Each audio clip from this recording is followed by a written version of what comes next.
Sealdah station, Howrah station, Garia station, Jadavpur station, প্রতিটা স্টেশনে আমি হাতে হাতে কেক পৌঁছে দিই। স্বপ্ন যারা দেখে, পরিশ্রম যারা করে, নিজেদের ভাগ্য তারা নিজেরাই লেখে। এখন আর ঘরে বসে ভাবনা নয়, আত্মবিশ্বাস কথা বলে। এখন আর ভয় নয়, সাহস এগিয়ে যায়। এই দিদিরা শক্তির প্রতীক।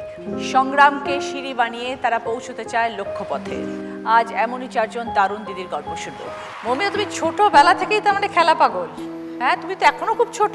হ্যাঁ, কত বয়স? 24 ইয়ার্স। হ্যাঁ, আর একদম কত বছর বয়স থেকে তুমি প্র্যাকটিস করছো, খেলছো? অ্যারাউন্ড যখন আমি ক্লাস 3-তে পড়ি আচ্ছা। তখন থেকে আমি ট্রেনিং শুরু করি অ্যাথলেটিক্সে। আচ্ছা, সেটা কি তোমার বাবা মার ইচ্ছে ছিল? কারণ তখন তো তুমি খুব ছোট।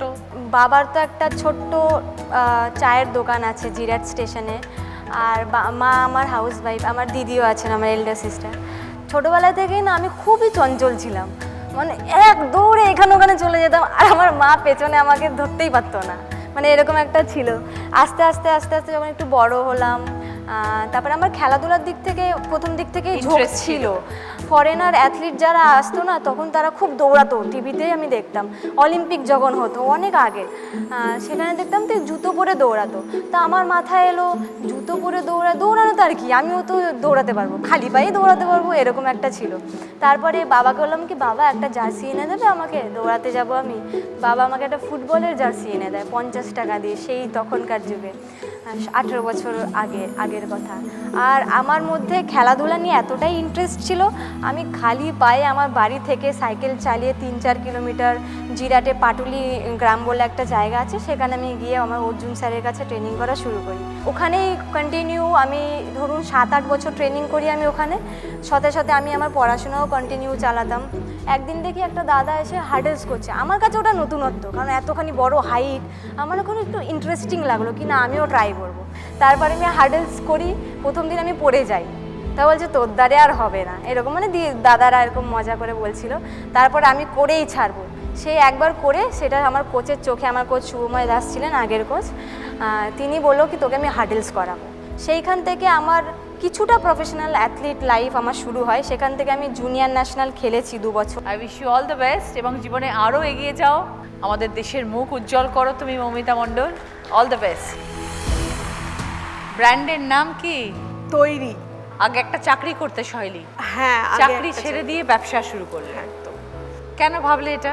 ছোটবেলা থেকেই যে ফ্যামিলিতে বড় হয়েছি, বাবা মাকে সারাক্ষণই দেখেছি সাংঘাতিক স্ট্রাগল করতে, তো রিস্ক না নিলে গেন হবে না, এটা একটা মনের মধ্যে বোধটা চলে এসেছিল। যেহেতু খুব একদম মানে স্মুথ ছিল না ওনাদের জার্নিটাও, তারপর থেকে একটা তো মনের মধ্যে ছিলই পড়াশোনায় ভালো হতে হবে, ভালোভাবে রেজাল্ট করে চাকরি পেতে হবে, মানে যেটা সবারই থাকে ইন জেনারেল, ওদের পাশে দাঁড়াতে হবে। তারপর আমার বিয়ে হয়। বিয়ের পরে বেবি হয় যখন 3 বছরের মাথায়, তখন একটা মেটারনিটি লিভ থাকে সবার।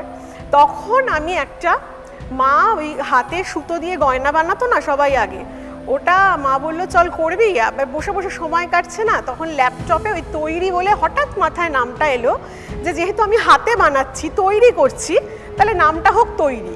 আর আমি যেহেতু নিজেই গ্রাফিক্স জানতাম, ফটোশপ জানতাম, আমি খুব সুন্দর করে একটা লোগো বানিয়ে ফেললাম। সেই লোগোটাই এখনও আমার আছে। তো লোগো বানিয়ে আমি সঙ্গে সঙ্গে ফেসবুকে একটা পেজ খুলে ফেললাম, পোস্ট করতে শুরু করলাম, দেখলাম খুব ভালো রেসপন্স। আর আরেকজনের নাম না বললেই নয়, আমার সিস্টার ইন ল হয় সম্পর্কে, মানে আমার হাজব্যান্ডের মাসির মেয়ে ঋতুপর্ণা ঘোষ দত্ত। ও এসে আমাকে একদিন বললো যে আন্টি তো আমাদের জামা বানায়, আমাদের ব্লাউজ বানিয়ে দেয়, তো চল না এটাকে আমরা প্রফেশনালি শুরু করি, খুব সামান্য টাকা নিয়ে চল আমরা কিছু ফ্যাব্রিক কোথায় পাওয়া যায় আমরা তার আগেই জানতাম, কারণ ও আমাকে দেখেছিল আমি খুব ক্রিয়েটিভ, ওই জন্য বললো তুই শুরু কর, আমি তোর পাশে আছি। তো ওইভাবে করে আমার ফার্স্ট জার্নিটা শুরু। তারপর প্রথম যে ড্রেসটা মা বানিয়ে দিয়েছিল, ছাদে গিয়ে শ্যুট করেছিলাম, সেটাতে প্রায় 300-400 লাইক আর কমেন্ট, সেটা আমরা তো ভাবতেই পারিনি, beyond the expectation. Very good, all the best শৈলী, খুব ভালো হোক। 12 বছর হয়ে গেল কেকের বিজনেস করছো, কিভাবে শুরু হলো? সোশ্যাল মিডিয়াতে আমি খুব অ্যাক্টিভ ছিলাম, কারণ আমার একটি 4 পেয়ে পোষ্য ছিল, সে খুব ফেমাস ছিল সোশ্যাল মিডিয়াতে। সেই সূত্রে আমার একটা পরিচিতি ছিল চিকুর মা হিসাবে।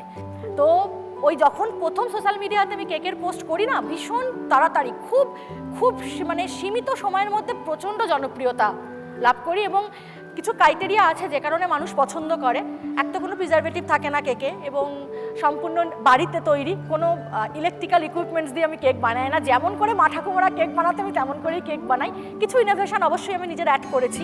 তো বাড়ি এখন যেটা হয়েছে, প্রচুর মানে মা বাবা বাচ্চার জন্য, বাচ্চাদের পরীক্ষার সময় তনিমাদি কেক চাই, বা ধরুন বাড়িতে বৃদ্ধ মা বাবার অ্যানিভার্সারি, মায়ের জন্মদিন, বাবার জন্মদিন, তনিমাদি কেক চাই। এরকম করতে করতে আজকে 5 বছরে ব্যাপারটা এমন জায়গায় দাঁড়িয়েছে যে Sealdah station, Howrah station, Garia station, Jadavpur station, প্রতিটা স্টেশনে আমি হাতে হাতে কেক পৌঁছে দিই।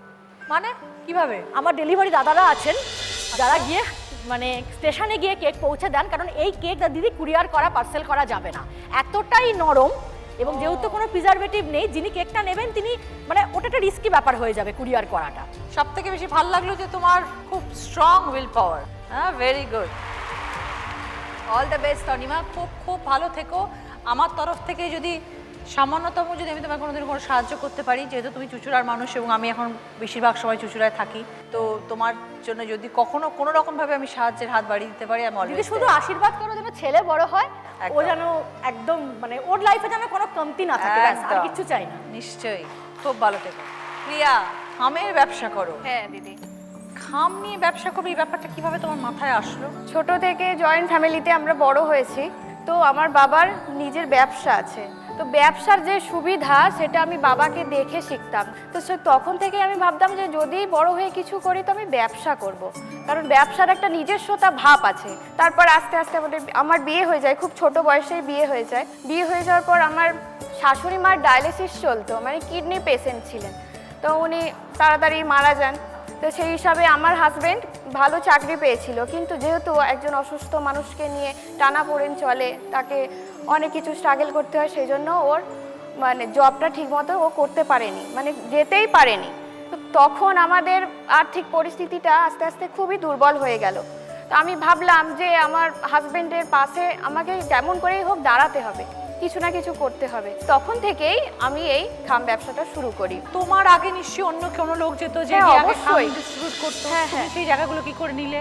আমার আগে অনেকেই দিত, তারপর আমি যখন গেলাম তারা 1000 পিস বলে 800 পিস খাম দিয়ে চলে যেত, কিন্তু আমি দিতাম 1000, বলতাম তো 1000 গুণে দেখিয়ে দিতাম যে ওখানে 1000 পিস আছে কিনা।